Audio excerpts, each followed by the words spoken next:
Presiden Rusia Vladimir Putin membeberkan sejumlah syarat untuk mengakhiri invasi pasukan mereka ke Ukraina, mulai dari menuntut netralitas Kiev hingga akui Crimea. Rusia diketahui menginvasi Ukraina Timur atas perintah Putin pada Kamis 26 Februari. Di hari itu, pasukan Moskow merangsek ke sejumlah kota dan tak lama kemudian terdengar ledakan.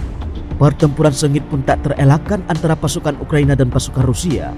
Hingga kini, menurut laporan Perserikatan Bangsa-Bangsa PBB, tercatat 102 warga sipil tewas dan 500.000 warga mengungsi.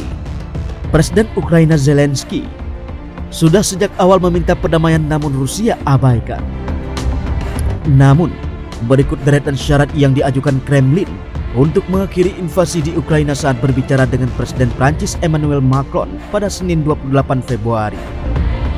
Pertama, Ukraina harus netral. Putin menuntut Ukraina harus bersikap netral dan tidak memihak kepada Barat. Jauh sebelum invasi terjadi, Rusia juga kerap menyatakan agar Ukraina tak bergabung dengan Pakta Pertahanan Atlantik Utara atau NATO. Putin cemas jika itu terjadi, kedaulatan dan keamanan negaranya terancam. Kedua, hapus pengaruh Nazi atau fasisme. Melalui pernyataan yang dirilis Kremlin, Putin menyatakan salah satu kunci solusi konflik kedua negara ini yakni Ukraina harus menghapus pengaruh Nazi atau praktik fasisme. Rusia menilai Ukraina adalah negara neo-Nazi. Alasan ini menjadi salah satu dalih Moskow menyerang negara di Eropa Timur itu. Selama ini, Putin mengklaim sebagian penduduk di Ukraina, utamanya di wilayah timur, menjadi target diskriminasi hingga genosida. Masyarakat di wilayah itu memang disebut lebih fasih berbahasa Rusia dan sangat dekat dengan kultur negeri beruang merah itu. Wilayah timur Ukraina memang bergejolak sejak Rusia mencaplok Crimea pada 2014 lalu. Ketiga, Ukraina harus akui Crimea milik Rusia.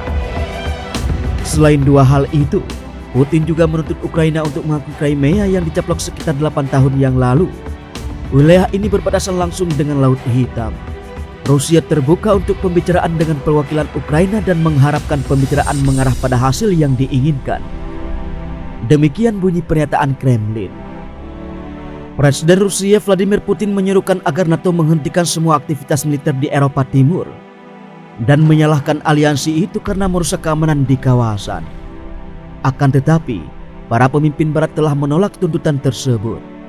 Mereka berpendapat Kremlin tidak dapat diizinkan untuk secara efektif memveto keputusan kebijakan luar negeri Kiev dan membela kebijakan pintu terbuka NATO yang memberikan hak kepada negara Eropa manapun untuk meminta bergabung. Alasan Ukraina ingin bergabung dengan NATO. Ukraina telah berulang kali menyatakan niatnya untuk menjadi negara anggota NATO, sebuah tujuan yang tertulis dalam konstitusi negara. Bergabung dengan aliansi akan meningkatkan kekuatan pertahanan Ukraina karena prinsip pertahanan kolektif NATO. Prinsip itu yang ditetapkan oleh pasal 5 dalam perjanjian pendirian NATO. Berarti serangan terhadap satu sekutu dianggap sebagai serangan terhadap semua sekutu, dan anggotanya berkomitmen untuk melindungi satu sama lain. Peran NATO dalam dukungan ke Ukraina.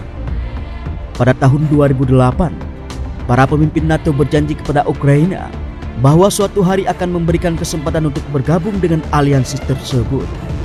Tetapi, meskipun kerjasama semakin dalam di tahun-tahun sejak itu, diperkirakan kecil kemungkinan hal itu terjadi dalam waktu dekat. Kekuatan Barat belum yakin bahwa Kiev telah melakukan cukup banyak upaya untuk memberantas korupsi dan memenuhi kriteria politik, ekonomi, dan militer lainnya yang diperlukan untuk memasuki aliansi tersebut. Sebagaimana ditetapkan dalam studi tentang perluasan 1995. Melansir dari Al Jazeera, anggota NATO mungkin juga mewaspadai Ukraina bergabung dalam aliansinya, sementara ketegangan dengan Moskow tetap tinggi. Langkah itu didasari dapat menarik aliansi ke dalam konflik langsung dengan Rusia jika meluncurkan serangan, setelah prinsip pertahanan kolektifnya. Apa permasalahan antara Rusia dan NATO? Putin mengatakan sekarang saatnya gelombang ekspansi NATO dilawan dan mendesak aliansi menjamin bahwa Ukraina tidak akan pernah diizinkan menjadi anggota. Menurutnya, Barat telah mengkhianati Moskwa dengan melanggar komitmen verbal yang dibuat pada akhir Perang Dingin bahwa NATO tidak akan memperluas ke timur. Aliansi menyangkal bahwa janji semacam itu dibuat dalam unjuk kekuatan. Rusia telah mengerahkan lebih dari 100.000 tentara di sekitar perbatasan Ukraina dan mengirimkan tuntutan keamanan ke Washington dan NATO. Sebuah tanggapan, aliansi tersebut Amerika Serikat dan sekutu Eropanya telah berebut untuk menegosiasi dengan Moskwa dan meredakan situasi. Tetapi upaya diplomasi tingkat tinggi membuahkan sedikit keberhasilan.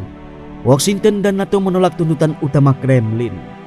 Sementara Rusia menolak mengalah atas permintaannya agar aliansi itu menghentikan semua aktivitas militer di Eropa Timur dan Ukraina dilarang menjadi anggota.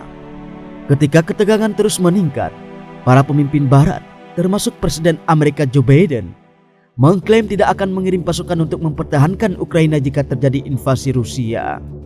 Akan tetapi, beberapa sekutu Kiev di NATO, dengan pengecualian Jerman, telah memasok senjata ke Kiev saat negara itu meningkatkan persiapan untuk mengusir potensi serangan. Sementara itu, NATO telah bergerak memperkuat sayap timurnya dengan pasukan tambahan dan alat-alat militer.